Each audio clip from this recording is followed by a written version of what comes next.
Hello everyone, कैसे हैं आप सब। आप आज की इस वीडियो में फ्रेंड्स आप लोगों के साथ बात करने वाली हूँ rose plant care and fertiliser.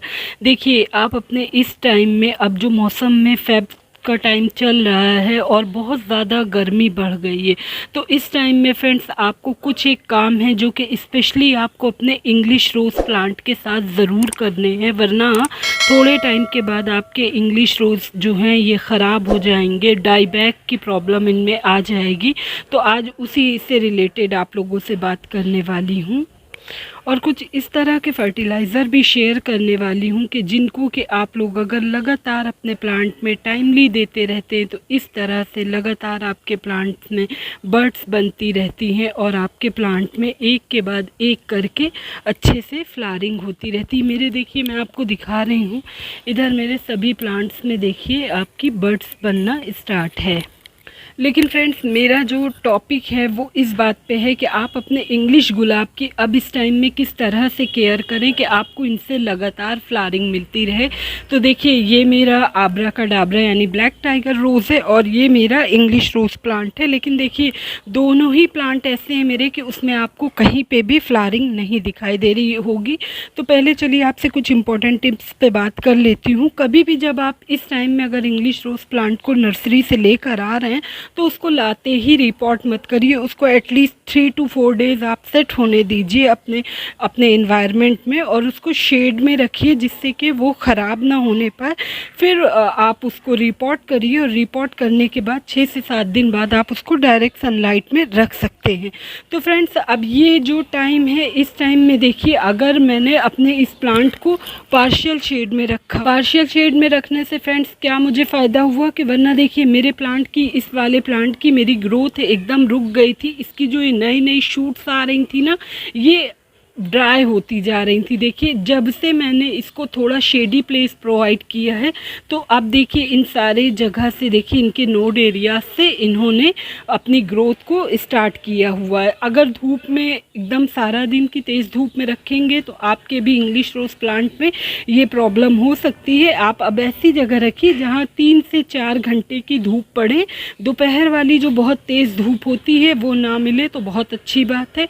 अब अगर आप दूसरी चीज़ ये ध्यान देंगे कि आपके प्लांट में अगर फ्लावरिंग नहीं हो रही है, क्योंकि रोज़ प्लांट भी ऐसा ही प्लांट है जो कि अपनी न्यू ब्रांचेस पे ही फ्लावरिंग करता है, तो उसके लिए फ्रेंड्स आपको ये ध्यान रखना होगा कि आप अपने प्लांट में जहाँ से भी आपको लग रहा है कि अब यहाँ से फ्लावरिंग होने के चांसेस नहीं है, उनको उनके नोड एरिया से थोड़ा सा नीचे से इस तरह से आप सॉफ्ट सा प्रून कर दीजिए, इस तरह से हर एक जगह से। तो जहाँ जहाँ से आप प्रून करेंगे ना, वहाँ से आपके प्लांट में न्यू ब्रांचेज आना स्टार्ट हो जाएंगी।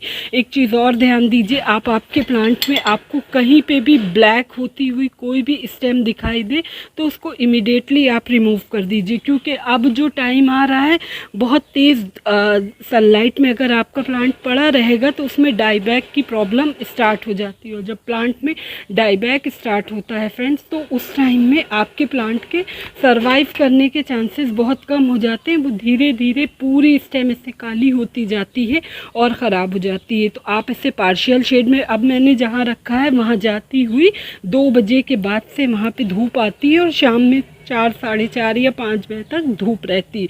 तो मेरे प्लांट की लीफ भी सही हो रही हैं और इसमें अब धीरे धीरे, जैसा आपको दिखाया, इन्होंने अपनी न्यू ग्रोथ स्टार्ट कर दिया है। अब एक जो मेन प्रॉब्लम है कि इस टाइम में आप सब कर रहे हैं लेकिन प्लांट की अगर ग्रोथ होना एकदम बंद हो जाए, तो आज आप लोगों के साथ उसी फर्टिलाइज़र को शेयर करने वाली हूँ कि आप उस फर्टिलाइज़र को अगर अपने प्लांट में देते हैं तो इमीडिएटली कुछ टाइम के बाद आप देखेंगे कि आपके प्लांट से आपको फ्लावरिंग मिलना, यानी उसमें नई नई कलियों का बनना शुरू हो जाता है। तो देखिए, मैं तो फ्रेंड्स अभी इस टाइम में धूप में दे रही हूँ क्योंकि मुझे वीडियो बनाना है, लेकिन इसके बाद मैं अपने प्लांट को एकदम मतलब शेडी प्लेस पे रख दूँगी। तो मैं जो फर्टिलाइज़र यूज़ करने वाली हूँ वो केमिकल फर्टिलाइज़र है, तो आप धूप में मत दीजिएगा। और अगर आप धूप में दे भी रहे हैं तो फर्टिलाइज़र देने के बाद आप अपने प्लांट को शेड में रखिएगा, जिससे आपके प्लांट के ख़राब नहीं होगा आपका प्लांट अगर आप शेड में रख देते हैं तो। देखिए, अब इस तरह से जो फर्टिलाइज़र है वो मैं देने वाली हूँ 2 फर्टिलाइज़र, जिससे कि मेरे प्लांट में बहुत अच्छी ग्रोथ, फास्ट ग्रोथ स्टार्ट होगी। जो छोटी छोटी सी इनकी ये ग्रोथ स्टार्ट हो रही है ना, इसको बूस्ट मिले और ये तेज़ी से बढ़ेगी। उसके लिए फ्रेंड्स देखिए, पहला फर्टिलाइज़र जो है ये है डीएपी, यानी कि डाई अमोनियम फॉस्फेट, जो कि प्लांट में नई नई रूट्स को निकालने में बहुत हेल्प करता है, उनकी ग्रीनरी को भी मेंटेन करता है और उसमें कलियां का बनना भी शुरू कर देता है। तो ये देखिए मेरी बहुत छोटे दाने वाली है, तो मैं 8 से 10 ग्रैन्यूल्स अपने पॉट में ऐसे साइड साइड में उसकी मिट्टी में डाल दूँगी। अगर आपकी ये बड़े दाने वाली डीएपी है और आपका प्लांट छोटा है, तो आप इसकी 3 से 4 या फिर मैक्सिमम 5 ग्रैन्यूल्स ही यूज़ करेंगे, क्योंकि केमिकल है, एक्स्ट्रा होने पे आपके प्लांट को ख़राब कर देगा। ये देखिए इस तरह से साइड साइड में डाल के इसको मिट्टी से अच्छे से मिक्स कर देंगे। सेकेंड फर्टिलाइज़र के तौर पे फ्रेंड्स मैं यूज़ करने वाली हूँ, जिससे कि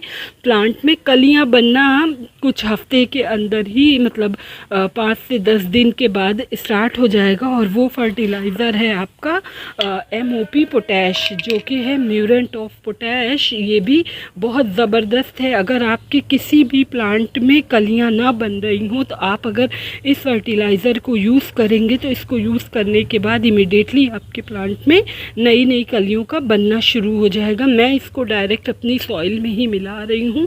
अगर आपको मिलाना है तो आप इसको वाटर में 1 लीटर वाटर में करीब 2 ग्राम के करीब मिक्स करके और 300 से 400 ml वाटर आप अपने प्लांट में दे सकते हैं, या फिर डायरेक्ट ही 2 ग्राम के करीब अपनी मिट्टी में फीड कर दीजिए।